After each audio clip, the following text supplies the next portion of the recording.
அப்போ உங்களுடைய மாநிலத்துல இவ்வளவு ஒரு குற்ற சம்பவங்கள் குற்ற செயல்கள் நடக்குது. இதுக்கு அதிகமா இருக்குன்றீங்க. ஆமா, அதிகம். நாளுக்கு நாள் பெருகிட்டு தான் இருக்கு. இன்னைக்கு திமுக பாத்தீங்கன்னா ஒரே ஒரு ஸ்டேட்மெண்ட் கொடுக்குறாங்க, 0 கஞ்சா அப்படின்ட்டு. ஆனா இவங்க கொடுக்கும் போது அடுத்த நாளே வந்து இங்க 12 டன் கஞ்சா பிடிச்சாங்க, இங்க 120 கிலோ கஞ்சா புகையில மாட்டுச்சு அப்படின்ற செய்தி உடனே வருது. அதான் அவங்க என்ன சொல்றாங்கன்னா, நாங்க தான் பிடிக்கிறோம்லான்றாங்க. நீங்க எங்க பிடிக்கிறீங்க?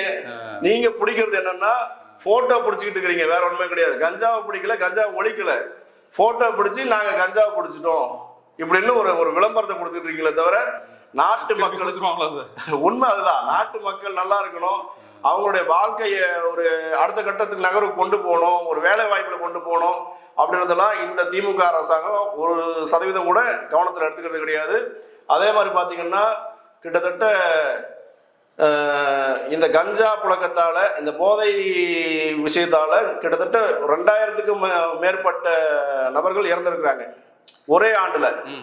ஒரு வருஷத்துல 2000க்கும் அதிகமான பேர் இறந்திருக்காங்க இந்த போதை பழக்கத்தால. அதுல பெரும்பான்மையா இருக்கக்கூடியவங்க பாத்தீங்கன்னா இளைஞர்கள், 16 வயசு 17 வயசு 18 வயசு 20 வயசு இந்த மாதிரி இளைஞர்கள். இந்த தம்பிங்கள்லாம் வந்து இந்த போதை பழக்கத்துல வந்து அடிமையானதுனால, ஏன்னா அவனுக்கு வேற எதுவுமே சிந்தனை கிடையாது. அதனாலதான் இந்த தொடர் இந்த குற்ற பின்னணி. இப்ப அவன் என்ன பண்றான், போதை எடுத்துக்கிறான், எடுத்துக்கிட்டு எங்கேயாவது போறான், செலவுக்கு பணம் இல்லை, கஞ்சா வேணும், இல்ல இந்த போதை மருந்து மாத்திரை ஏத்திர வாங்கணும்னா அவன் என்ன பண்றான், பொதுமக்களை போயிட்டு அச்சுறுத்துறான், அங்க போயிட்டு செயின் அறக்குறது, ஏதாவது ஒண்ணு பண்றான்.